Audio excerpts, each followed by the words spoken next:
Welcome to the Unabridged podcast. I'm Ashley. And this is Jen. Join us for bookish episodes and check out our website, unabridgedpod.com, where you can find lots of new bookish content to grow your TBR. Sign up for our newsletter to find out more about online book discussions and upcoming events. Find us on Patreon for extra unabridged content. Join us on Instagram and Facebook at unabridgedpod and message us there or see our website to get plugged into the Unabridged community. You want opinions about books? We've got them. Hi, and welcome to Unabridged. This is episode 289.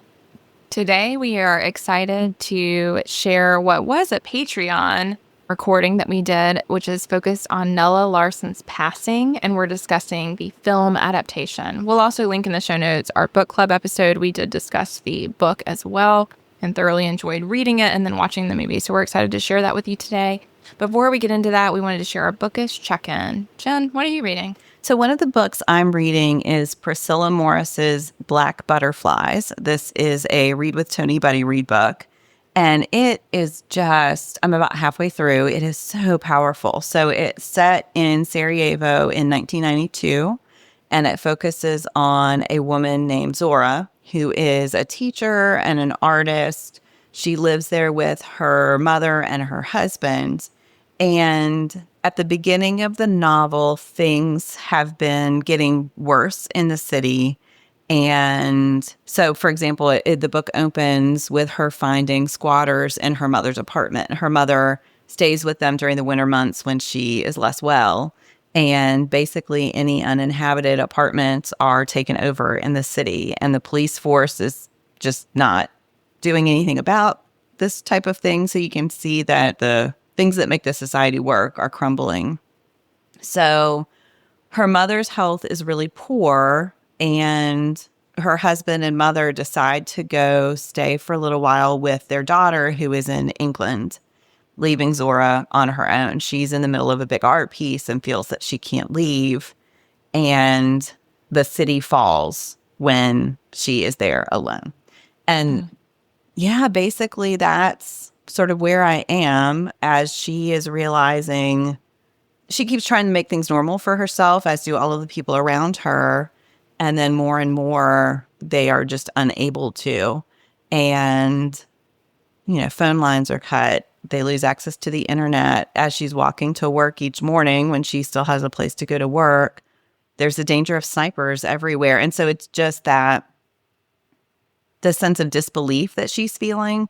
She really loves her city and feels this great passion for staying there and for trying to make change and to keep the feeling of acceptance that she felt like was always really important. And yet, of course, she wants to be with her family.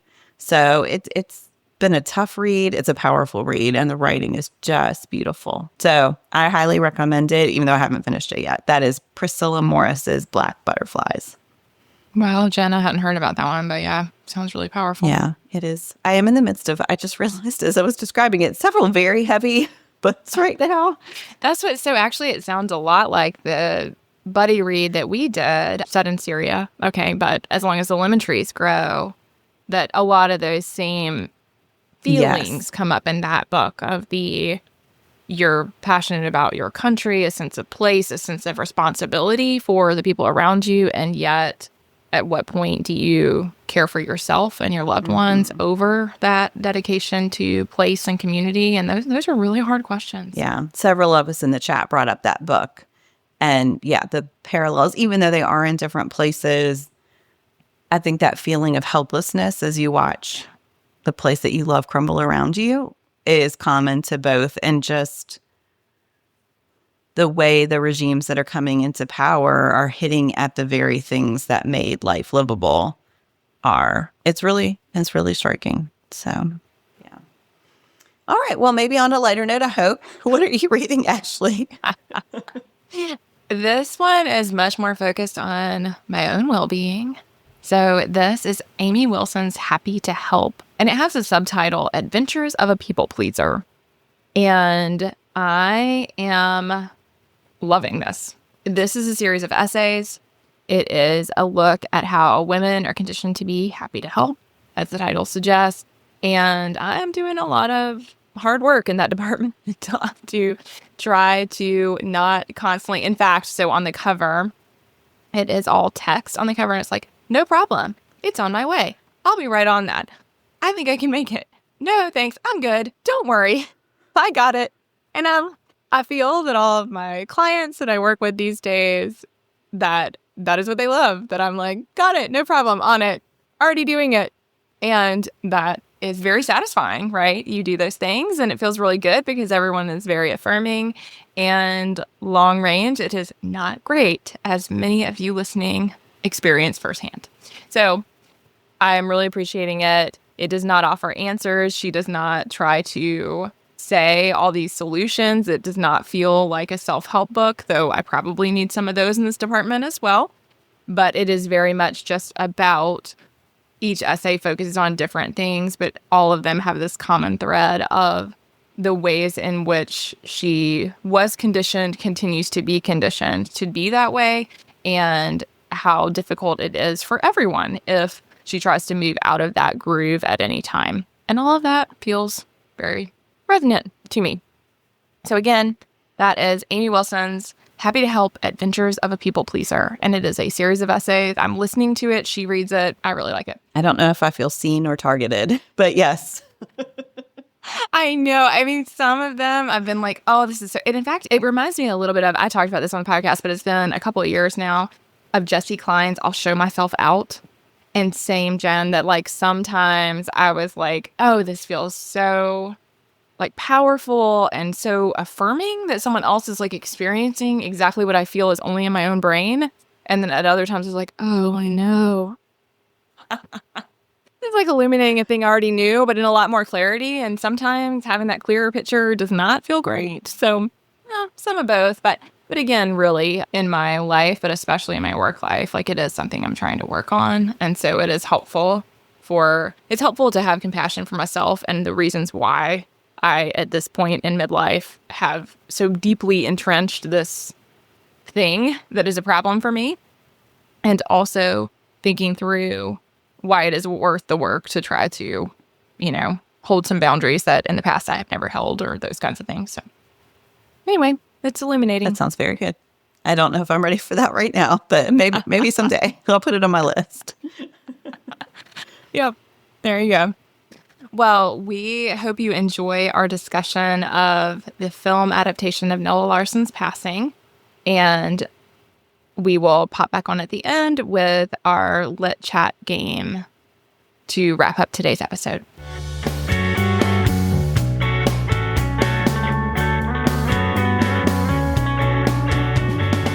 Hey everyone, we are here today to talk about the adaptation of Nella Larsen's Passing, which is available on Netflix. And so, of course, we read the book last month, and we're happy to watch this adaptation, which has been on my list for a while.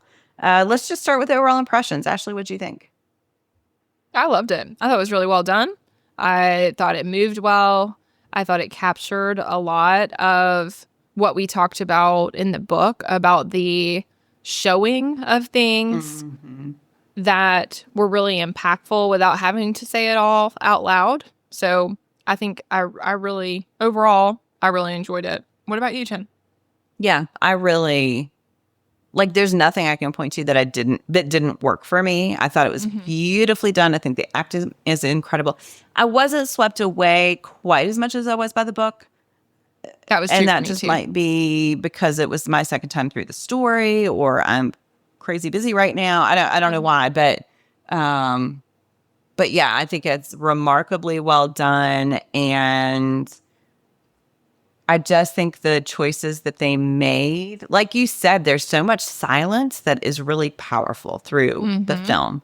And I thought that was done well, that they weren't trying to crowd everything in and narrate everything at the audience. They did a great job just showing, not telling, which seems like it's obvious for a movie, but isn't always. Sometimes I feel like the director feels like they have to over-explain, or maybe it's the screenwriter. But yeah, I thought it was really, really beautiful. All right, well, let's dive right in. Are there particular things that stood out to you?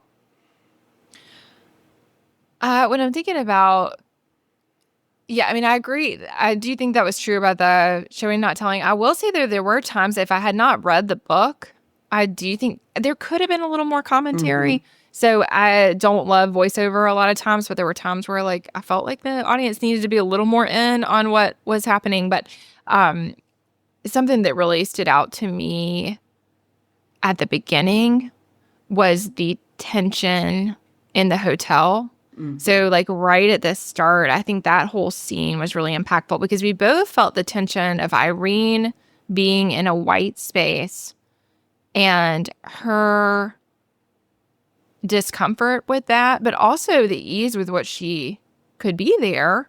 And yet, we see her like reckoning with what that means. And then to see Claire. And I felt like when they first start interacting, I mean, it is just, there's a lot of layers in them seeing each other, in them recognizing that they're both in this space, they're both passing in that moment. And then going back to the hotel room, and I had mentioned this in our book discussion, but I felt like there is a lot of like chemistry tension between them. And I felt like that was Yes. accentuated in the movie in a way that I really appreciated because I think that that is a layer that Larsen in the 1920s is not directly stating, but is certainly putting into the text. And I think that is relevant in everything that Yes. unfolds between Irene and Claire. Like the way that Irene continues to let Claire into their lives, even though she's resentful, even though she's annoyed. And also the way that Claire gravitates toward Brian in some ways just because Irene gravitates toward Yes. Brian. And so I thought all of that was really well explored. And again, in a way that was just shown through it's Tessa Thompson as Irene and then Ruth Nega. And just like that tension between those two actors, I thought was really well done. Yes. I So I think we agree. see it at the beginning, but then it kind of throughout, we continue to see that the traces of those things. Right. Well, and I think it builds on that ambiguity of why is Irene so drawn to Claire? Why, that envy, the wanting to be with the other, but also wanting to be the other, wanting to try on the choices that they've made in their lives, that Irene rejects the idea of passing, but clearly not entirely. And she is curious. And the way it's shot, Tessa Thompson's Irene looking up through the brim of her hat Oh, so yes. often was just so symbolically powerful. And Ruth Nega as Claire has all of this light around her just always. And yeah, I thought that communicated really well what was in the book that Yes. says so much about their personalities. And Tessa Thompson plays Irene as such a confident woman at first. And then you see those moments of uncertainty and of hesitancy. And yeah, it's really well done.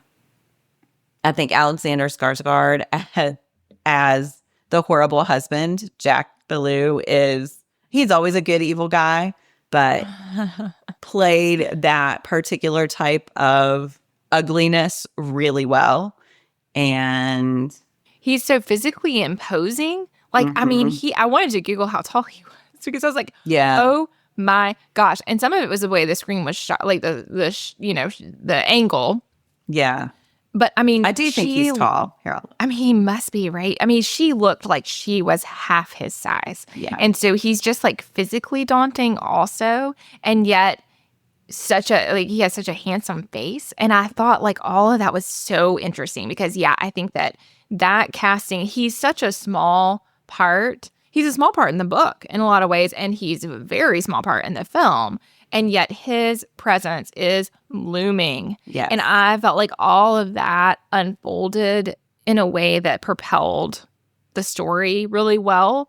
And oh my gosh, all that there were times where like I wanted to go back to the text and be like, because I felt like things were said quite differently yes, throughout the movie in a way that I thought was interesting. But that whole conversation about the nickname and her getting ever darker and all of that, and then him saying outright about his hatred of Black Yes. people. I mean, oh my goodness. So I felt like some things had been contextualized for modern audiences in a way to make sure that people got it, that like they knew what was happening and why. And so I thought, oh, that was really well done. And with his horrific character, like that all of that showed why when, again, we haven't seen him for so long, we don't see him. And then, you know, when he shows up at the party at the end, we know how impactful that is because his presence is ever, you know, pervasive throughout everything that Claire is doing. Oh my goodness. When Irene meets him on the street with her friends. Oh, yes. Yeah. He's 6'4", by the way. So yeah, he's really Okay. Yeah. Thank you. I was curious about that. At the time of watching the movie, I was like, okay, don't get distracted here. But yes, I did wonder. That run-in on the street I thought was really interesting. That is a time, though, that I felt the impact more because I had read the book. Absolutely. I'm not sure I would have really understood the significance of that without some help in the film. Whereas, like, I knew, of course, from the book. Well, I'm going to bring in some trivia here. So Rebecca Hall, who directed, also wrote the screenplay. And it said she spent 10 years on it. So she drafted it very quickly and then spent a lot of time revising. And she is biracial, but presents as white. And one of her reasons that she said she was so drawn to this is because of that experience in Hollywood and the way her race is treated. And so I thought that was really fascinating that she had that personal connection.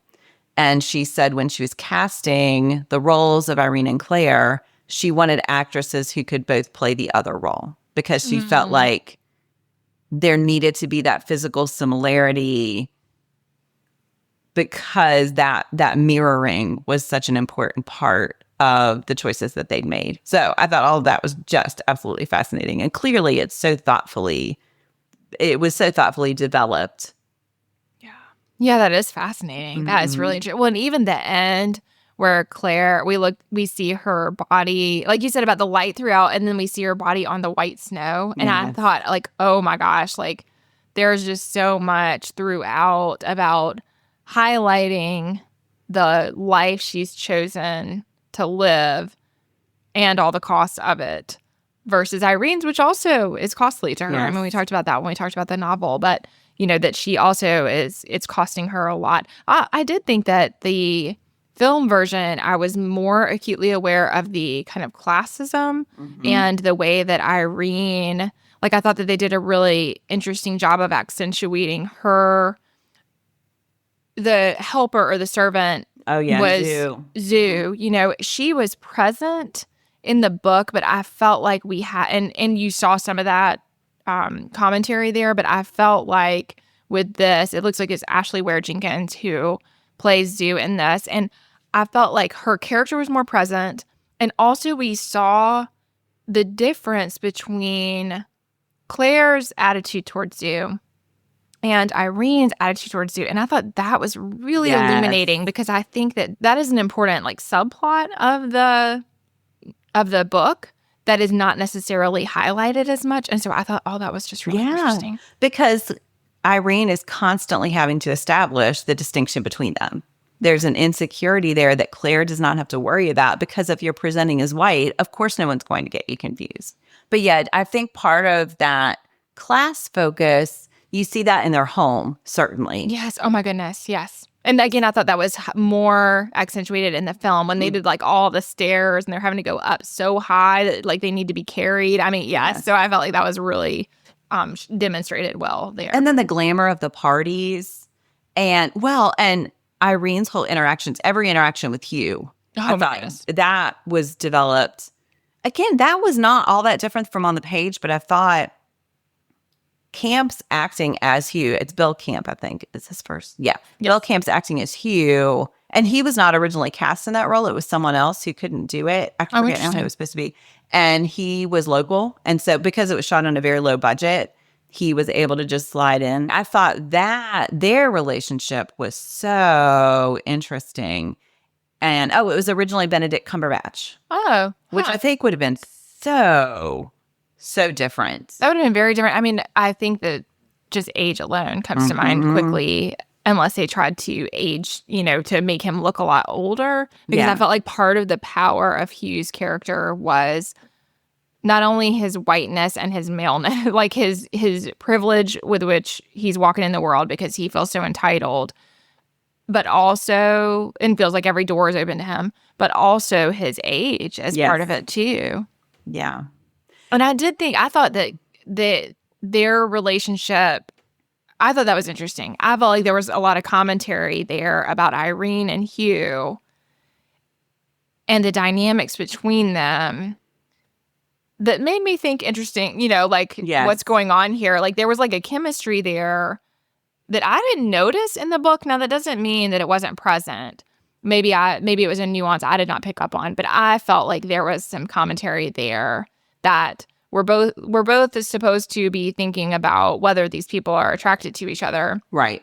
And also recognizing that part of it is like Irene versus Claire, and that like Irene is going to be proper or good or whatever marker we want to put on her, that she's not going to pursue that in the way that Claire is going to take action with Brian, which we haven't talked about Andre Holland's role or acting here, but I thought he was a phenomenal casting for the character of Brian. But, I think we see these like parallel dynamics and then the ways that they are playing out that I thought were really interesting.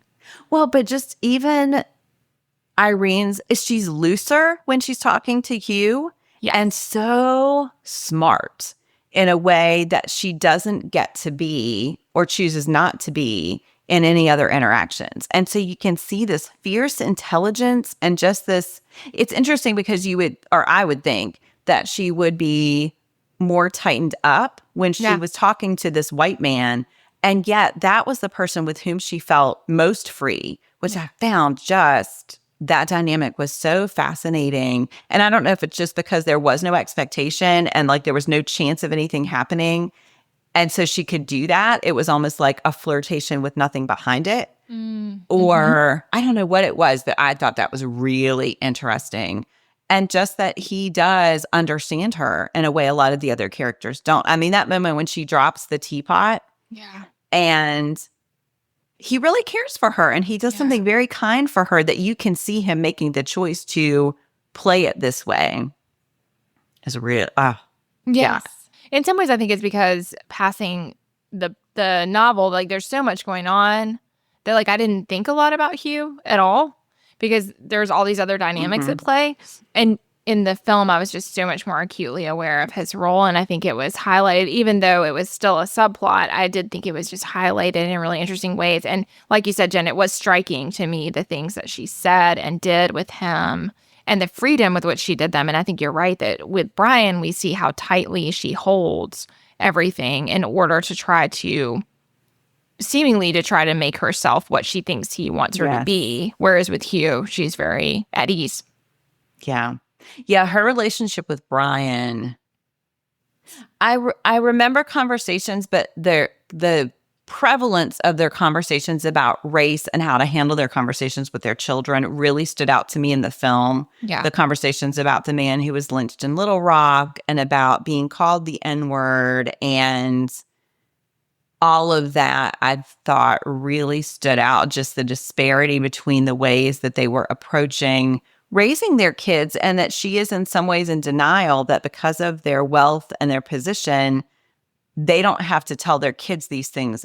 And Brian, maybe it's because of he's dark-skinned, he's male, she's light-skinned, she can get by with things, but he feels like they need to know in a way that she does not. Maybe it's just a maternal versus paternal instincts. I don't know, but I thought that that gap between their vision for what they want their relationships with their children to be, that was really interesting. And again, that was in the book, but it didn't stand out to me as one of the big focuses the way it did in the film. Yeah, I thought it was more highlighted as well. And I felt like it was a way that we could see some of the issues with Irene's approach. I mean, I think we really, even though there were things that really frustrated me about Brian, I definitely empathized with him in that situation.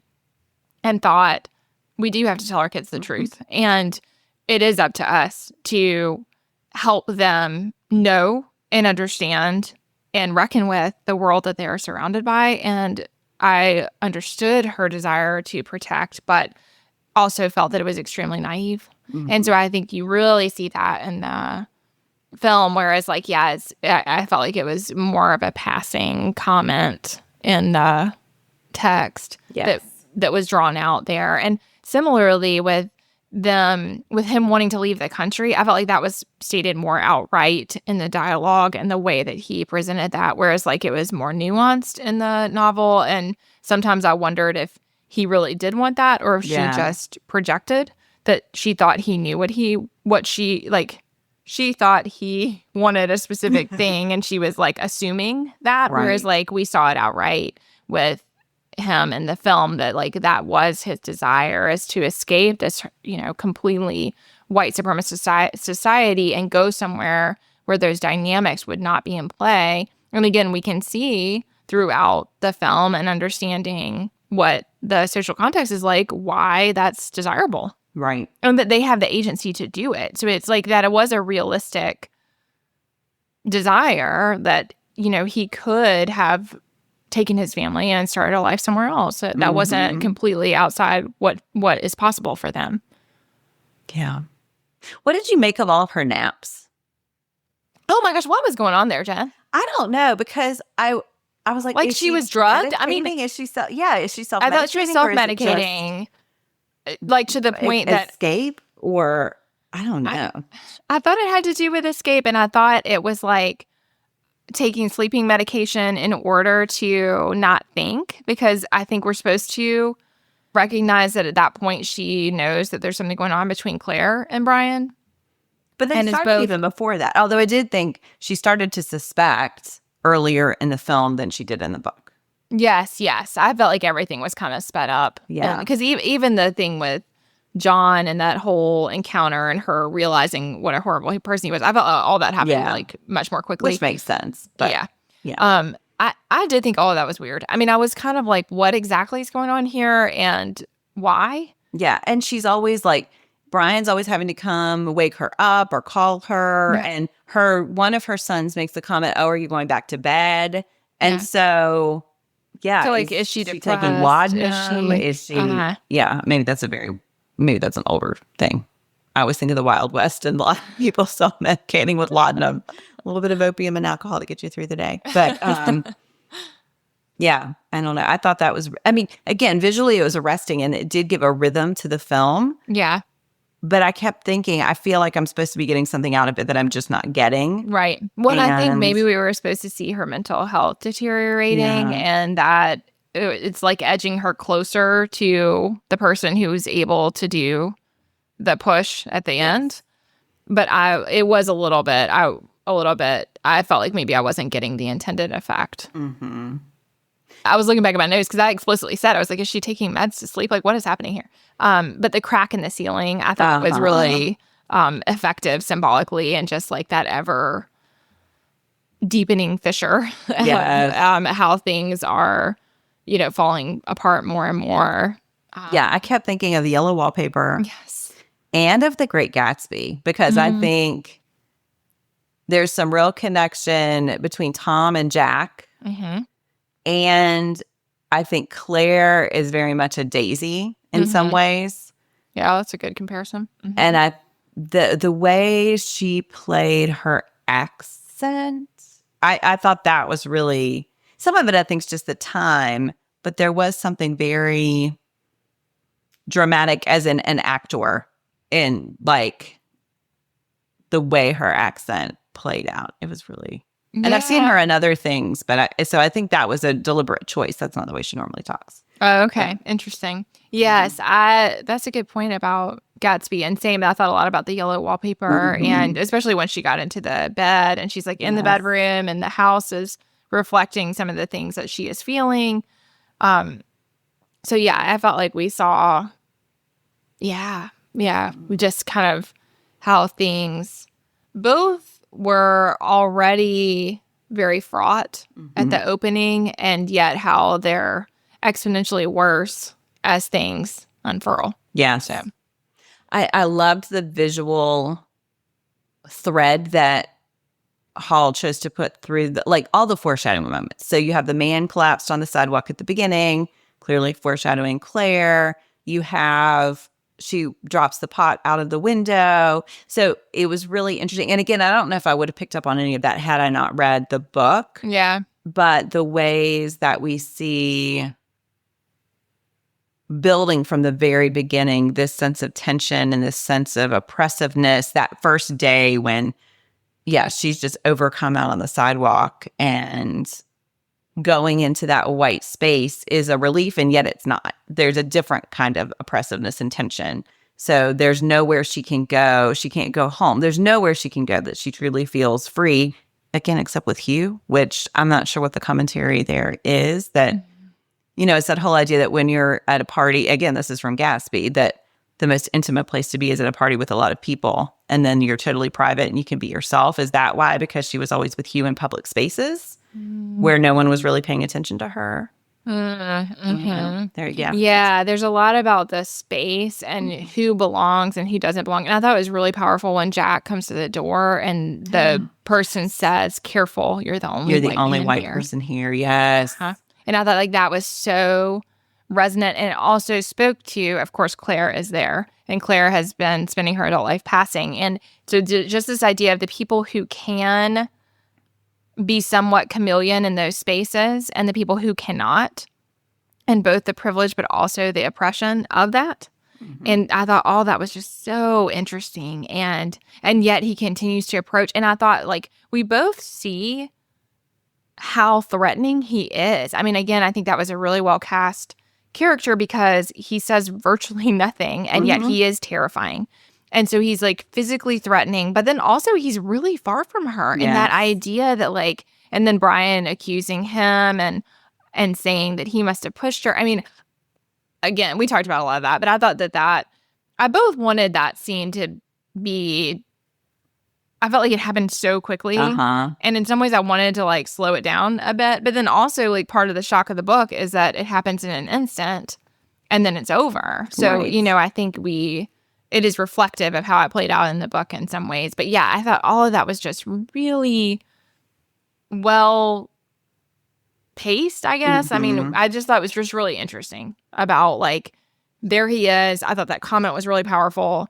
I thought that, you know, there's all these people stopping him, and yet he still finds his way to her. And how cavalier she is about it. How indifferent she is.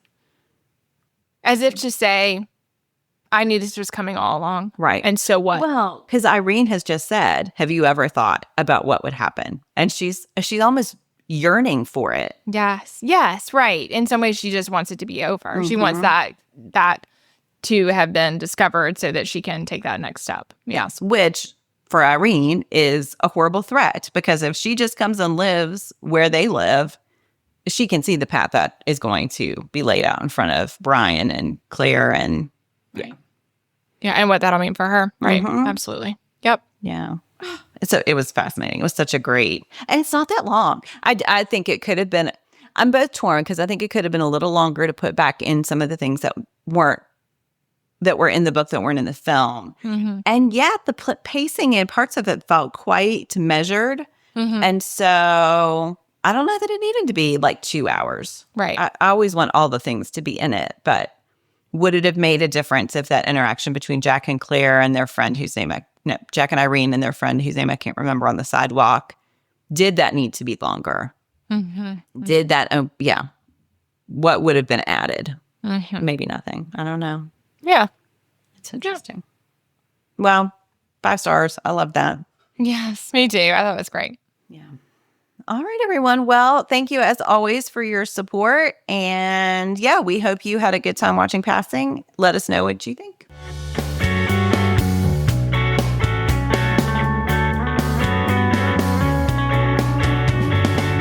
Well, we hope you enjoyed that discussion of Nella Larsen's Passing, the film adaptation. If you have read that book or if you watched the film or both, definitely let us know. You can find us at Unabridged Pod on Instagram, but we would love to hear your thoughts. We chatted about that in groups when we first read the book together, but we would love to hear your thoughts now. We're going to finish up today with our Lit Chat game, and Jen has a question for us, I think. I actually have two. So there are always two questions on a card, and I like both of these. So, is there a book you've never read, but tell people you have? Why? Is there a book you're embarrassed to admit you have read? Yes and yes. Okay, let's see. The first one, I definitely tell people that I have read The Catcher in the Rye, and I think I might have, but I am not sure. So that one comes to mind as one that I'm like, I know every event that happened in that book. Have I read it, Jen? I am not sure. Have I told people I have? Definitely yes. So I think that one would be a good example. I'm sure there are others that I'm like a little fuzzy about. It was assigned to me. Did I read the assignment? Teenage Ashley did not always do that. Not sure. I had a lot going on. I'm not sure. Yeah, so that's one. What about for you? I bet, is there an answer is there one for you for that question? I don't think Jen? so. I think I have a pretty good sense of the books I've read. There have been moments, like I remember telling someone I've read all of Frederick Bachman's books, and then I was like, oh, wait, no, there's one I haven't. So I immediately then went out and bought it. So I was not a liar for long, but not This is something I admire about you, but do not have in common with you. But yes. But yeah, not as in I'm knowingly falsifying my reading credentials. No. All right. What about the second one? Is there a book you're embarrassed to admit you have read? Definitely yes. The first one that came to mind is Stephanie Meyer's Twilight. And not only did I read that, friends, I read the entire series obsessively. Okay. There you go. It's so funny because that's the first thing that popped in. So I have a student who's reading them now and asked if I'd read them. And I was like, right. So it's a delicate place to talk about this with a student because she loves them. And so, and when I read them, yeah, I was obsessed. Like I remember I'd gotten the first book and school had just started, but I got it because every year I go around and I ask the students to tell me what they're reading, just to start to get to know them. And so many kids were reading it. And I was like, well, I have to know what it's about. So I went out and got the first book and stayed up till like 1 a.m, finishing it. And then immediately got the rest on Kindle. And I think maybe 3 of the 4 were out. And I've also read Midnight Sun, the retelling from his perspective, from Edward's perspective. So, I mean, I've gone all in, people. I will say ashamed or embarrassed is a weird word because I've really worked through my feelings with that because I used to be embarrassed to tell people I read romance novels. And I feel like that is something I try to talk to my students about as well. Right. Just reading for different purposes and reading sometimes because you want a book that you know exactly how it's going to end and that kind of comfort reading. Anyway, it's all very complicated. But yes. I agree. Yeah. And I think it was one of the first times that I was like, oh, this is what people mean when they say guilty pleasure. Because I definitely felt the guilt alongside the joy of reading it. And I was like, this is disgusting. Like, why am I into, like, he is so like predatorily territorial over her. And I could not stop. So I did feel that internal conflict is part of why I think even at the moment of reading it, I mean, sorry, I'm just going to trash things here. It's like, poorly written. I mean, like very visibly poorly written. So like the whole time I'm thinking, I cannot believe that I'm so immersed in this thing that I can point on any given page to all the reasons why it's poorly written. And here I am sucking it in. But I agree with you, Jen, that also we should never have shame about things that we enjoy and that make us happy and that are fun to read. Fine. Yeah. But it was the first thing that came to mind. Yes. Well, not only did I read all the books, but I took my husband to watch all the movies with me. And I will say he was not as much a fan. Testament to your lovely husband who went with you. Yes. So good for you all. Anyway, well, I thought that was a fun card right there. That is a fun card. Thank you all so much for joining us today. We will look forward to talking again soon.